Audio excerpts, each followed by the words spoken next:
Hey guys, welcome to Through the Bible Verse by Verse, a plain and simple study of the entire Bible, book by book, chapter by chapter, and verse by verse.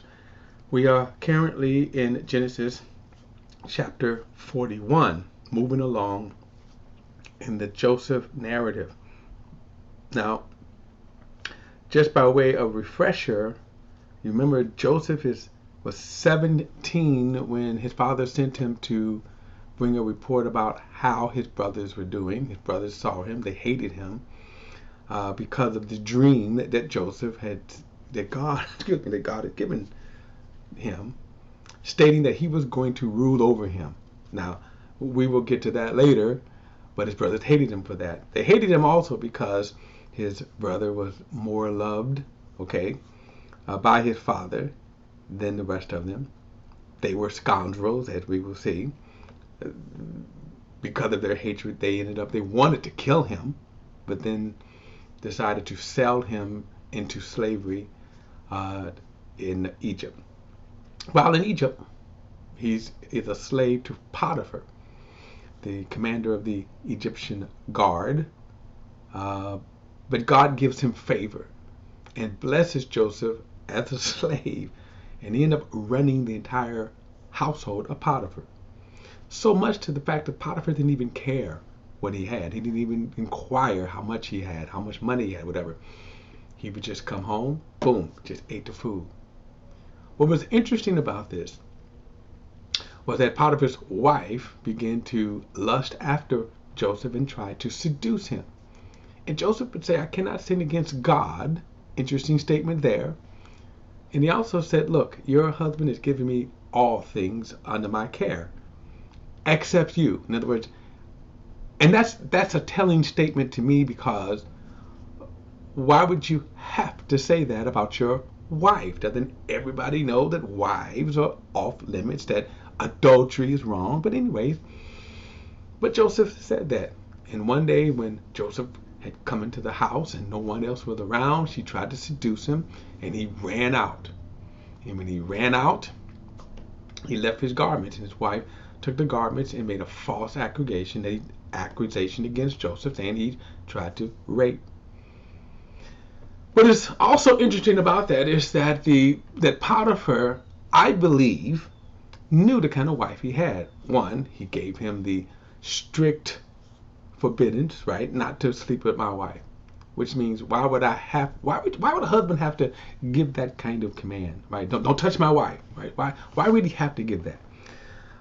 And then secondly, when the wife made the false allegations against Joseph, instead of killing Joseph, which he would have been his right, slaves had no right, and the fact that a slave would try to rape the mistress of the house, But I believe that Potiphar knew. But anyway, so instead of killing him, Potiphar puts him in prison.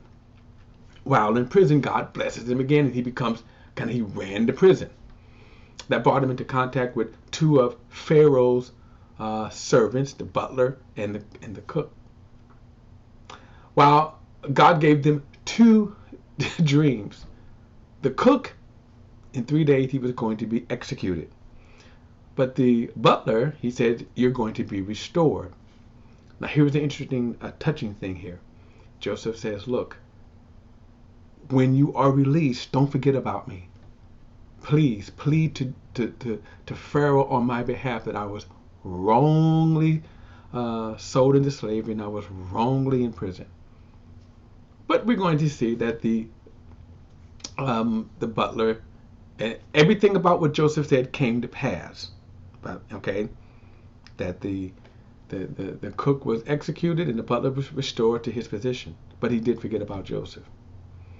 Now, what we're going to see is that this was all God's plan, which brings us to another kind of interesting thing here, that sometimes, and especially in this case with Joseph, this was all God's plan that was for the greater good of Israel. But Joseph had to suffer for it. And the anguish in his heart was that he always never lost sight of where he came from. All right, so let's bring up All right. So verse 1 says, 2 years later, Pharaoh had a dream. He was standing beside the Nile when 7 healthy-looking red-fed cows came up from the Nile and began to graze among the reeds. After them, 7 other cows, sickly and thin, came up from the Nile and stood beside those cows along the banks of the Nile. The sickly, thin cows ate up the healthy, well-fed cows. Then Pharaoh woke up. He fell asleep and dreamed the second time. Now, if you remember, whenever you see something repeated twice, it is to emphasize this is true. No mistake, okay? And we're going to see this throughout Scripture. In other words, when God says, Abraham, Abraham, remember that was, yes, it's me. This is true. Verse 5, he fell asleep and dreamed a second time. 7 heads of grain, plump and ripe, came up on one stalk. After them, 7 heads of grain, thin and scorched by the east wind, sprouted up. The 7 heads of grain swallowed up the 7 plump, ripe ones. Then Pharaoh woke up, and it was only a dream. When morning came, he was troubled and summoned all the magicians of Egypt and all of the wise men. And Pharaoh told them his dream, but no one could interpret them for him. Now, what's interesting, we're gonna later on we kind of get into the magicians. Of course, they were a cult. They dabbled in the occult. We're going to see when they come up with when they come against Moses, they're going to produce some kind of magic themselves. We'll get into that later. But the magicians and the wise men, of course, were these, of course, group of counselors that they were divine by the pagan gods. That's basically what it is. And so, verse 9, he says, then the chief, he tells them, let me read this again, the last sentence. Pharaoh told them his dream, but no one could interpret the dream for him. Another important thing about this is that there is no magical arts, no,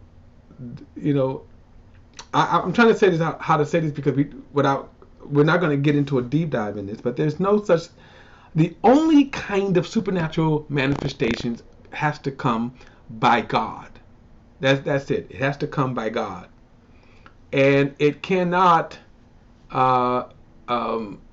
So with that, is there supernatural occult? Yes, but always under the control of God. Now I'll get more into that when we get to Moses and his confrontation with with Pharaoh's magicians. But they also claim to have supernatural insight from the gods, and yet they could not interpret this dream. They could not interpret the dream. Now, why? Because God was the one who gave him the dream, right? God was the one who gave him the dream. All right, so, all right, so, verse 9, then the chief cupbearer said to Pharaoh, today I remember my fault. Now he's treading very lightly. Remember, they didn't have a constitution of the United States. You just didn't say anything to the king back then as you see people say today. In fact, remember, he was thrown in prison because he angered Pharaoh. So he's treading very lightly here. Verse 10, Pharaoh had been angry with his servants, and he put me and the chief baker into custody of the captain of the guard. He and I had dreams on the same night. Each dream had its own meaning. Now, a young Hebrew, I lost my thing here. Okay, guys, let me go back to what is going on here. I don't know why I lost my feed here. All right, here we go.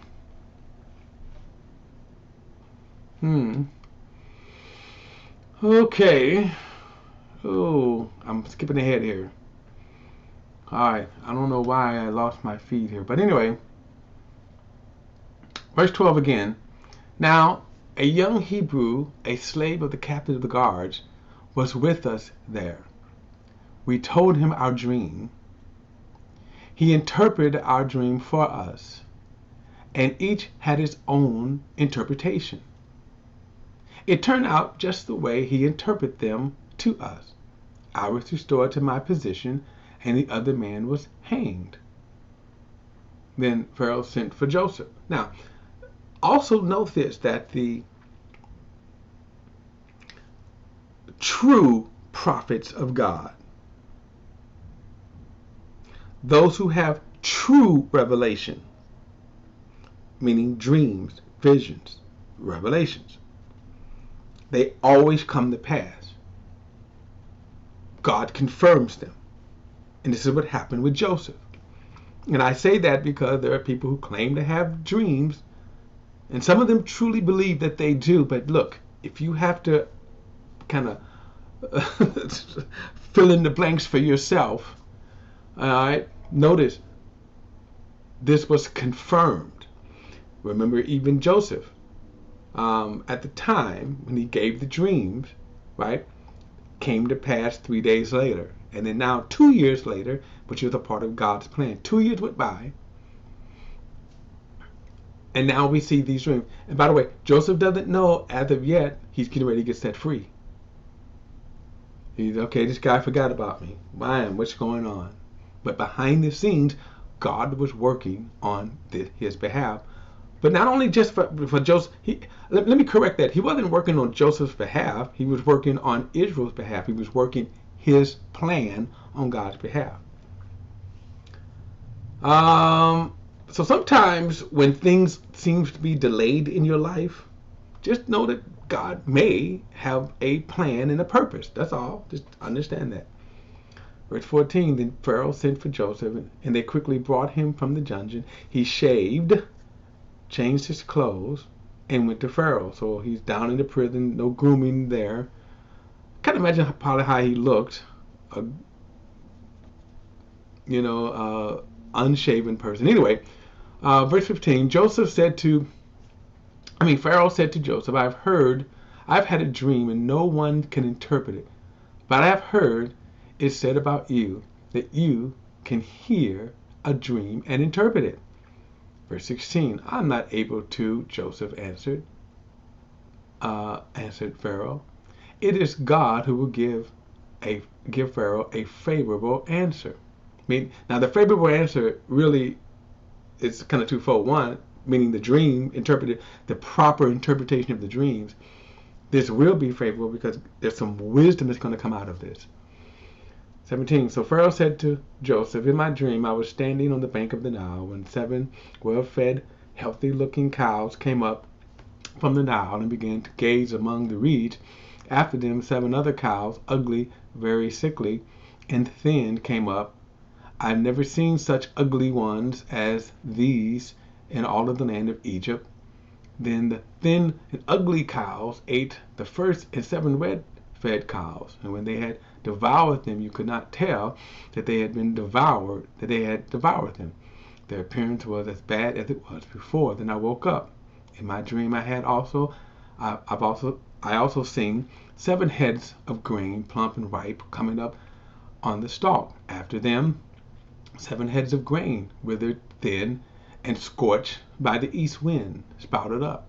The thin heads of grain swallowed the 7 plump ones. I told this to the magicians, but no one could tell me what it means. Then Joseph said to Pharaoh, Pharaoh's dreams mean the same thing. God has revealed to Pharaoh what he is about to do. Meaning both dreams, remember 2 dreams, they always mean the same too. In other words, they are repeated twice to emphasize it is true. But this is no joke. It is coming to pass. Verse 26. The 7 good cows are 7 years, and the 7 ripe heads are 7 years. In the dreams mean the same thing. The 7 thin, ugly cows came up, and after them are 7 years, and 7 seven worthless, scorch. Okay, and I'm sorry, let me read it again.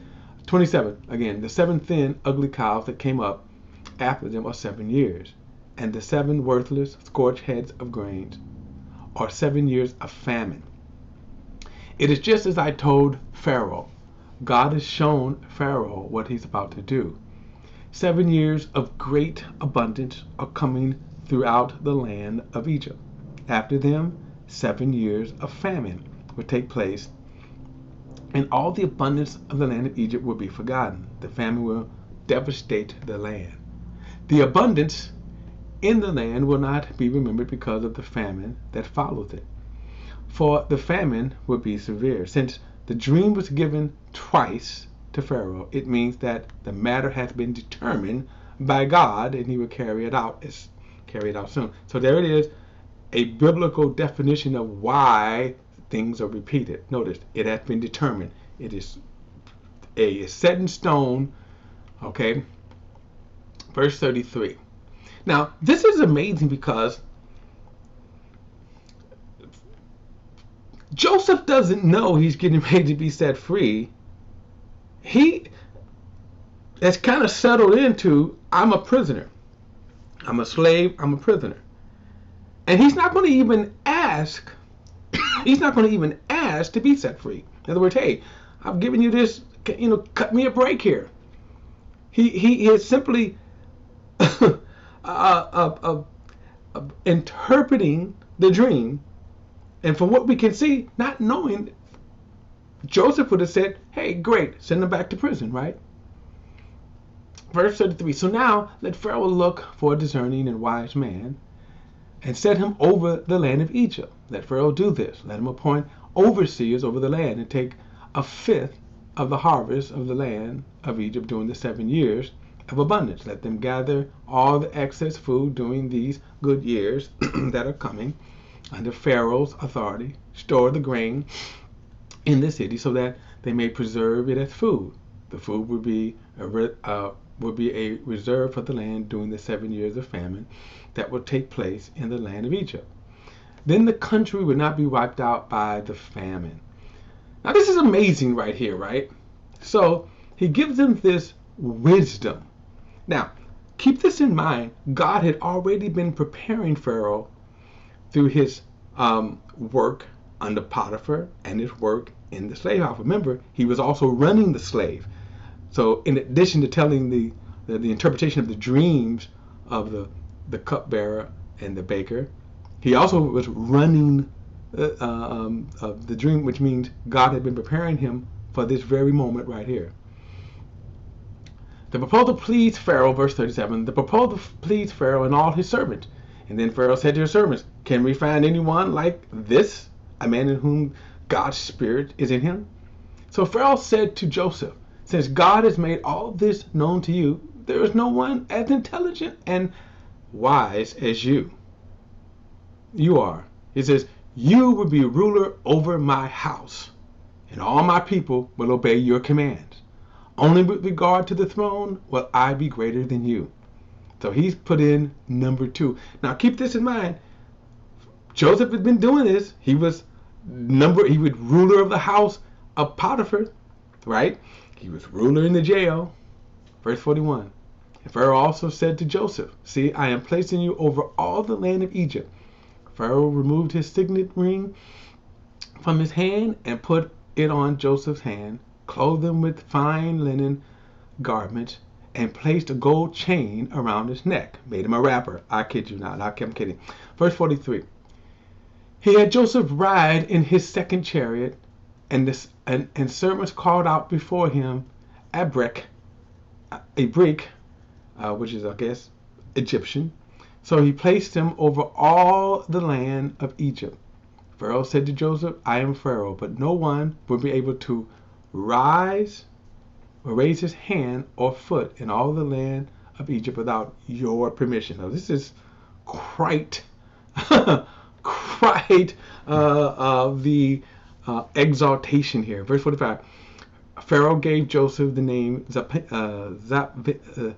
Zaphenath Pinah, and gave him a wife, Asenath, daughter of Potiphar, priest of On. And Joseph went through the land of Egypt. Joseph was 30 years old. Now remember, he was 17 when he was sold into Egypt. So his whole time of bondage was 13 years. So he said, and Joseph was 30 years old when he entered the service of Pharaoh, king of Egypt. Joseph left Pharaoh's presence and traveled throughout the land of Egypt. During the 7 years of abundance, the land produced an outstanding harvest. This is by God's blessing, by the way. Verse 48, Joseph gathered all the excess food in all the land of Egypt during the 7 years and put it in the cities. He put food in the city harvest from the fields around it. So Joseph stored up grain in such abundance, like the sand of the sea, that he had stopped measuring it because it was beyond measuring. 2 sons were born to Joseph before the years of famine arrived. Asenath, daughter of Potiphar, a priest at On, bore them to him. Joseph named the firstborn Manasseh, meaning God has made me forget all of my hardships in my father's house. It should be noted that he never forgot his father's house. And the second son he will name Ephraim, meaning God has made me fruitful in the land of my afflictions. Then the 7 years of abundance of the land of Egypt came to an end, and the 7 years of famine began, just as Joseph had said, and there was a famine in every country. But throughout the land of Egypt there was food. An extreme hunger came to all the land of Egypt, and all the people cried out to Pharaoh for food, and Pharaoh told all of Egypt, go to Joseph and do whatever he tells you.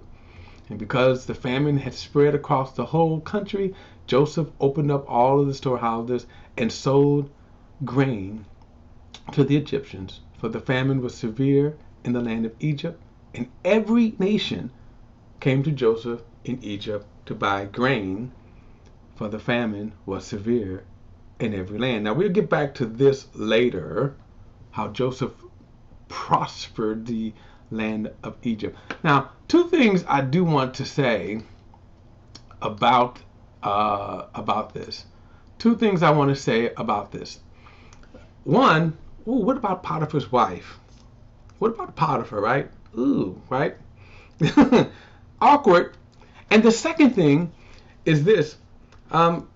Remember Joseph's dream that he had 13 years prior has now come to pass. And we're going to see next how his brothers are going to come face to face and do exactly what Joseph's dream had prophesied. All right, guys, I'll see you in the next study. All right.